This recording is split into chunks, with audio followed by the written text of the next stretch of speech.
अभी वर्तमान में जो वर्तमान सरकार है उसने जो पहले के भारत के कानून के नाम थे या कानून थे उनको थोड़ा चेंज करा है। तो उसमें चेंज क्या करा है वो मैं आपको बता दूं।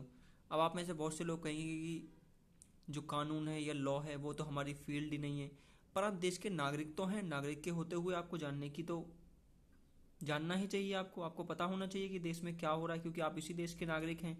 जरूरी तो नहीं है कि आप स्टूडेंट ही हो तो ही आप पढ़ेंगे, आप वकील ही हो तो ही पढ़ेंगे। कि आम आदमी को अपने अधिकार के बारे में ज़्यादा पता होना चाहिए किसी और के तुलना में। तो जो आईपीसी थी पहले की 1860, उसको बना दिया गया है भारतीय न्याय संहिता।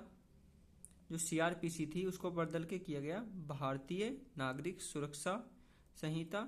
जो एविडेंस एक्ट था उसको बना दिया गया भारतीय साक्ष्य अधिनियम। आप ऐसे याद रखिएगा, आईपीसी इंडियन पिनल कोड को कर दिया भारतीय न्याय संहिता, सीआरपीसी को कर दिया भारतीय नागरिक सुरक्षा संहिता, और एविडेंस एक्ट, एविडेंस यानी कि साक्ष्य, भारतीय साक्ष्य अधिनियम। तो आप इसको याद रखें। इसको हम डिटेल में बाद में करेंगे इन सब के बारे में कि क्या क्या चीजें कैसे हैं। अभी आप बस याद रखें आईपीसी अर्थात भारतीय न्याय संहिता, सीआरपीसी अर्थात भारतीय नागरिक सुरक्षा संहिता, एविडेंस एक्ट अर्थात भारतीय साक्ष्य अधिनियम। इसको आप याद रखना अभी।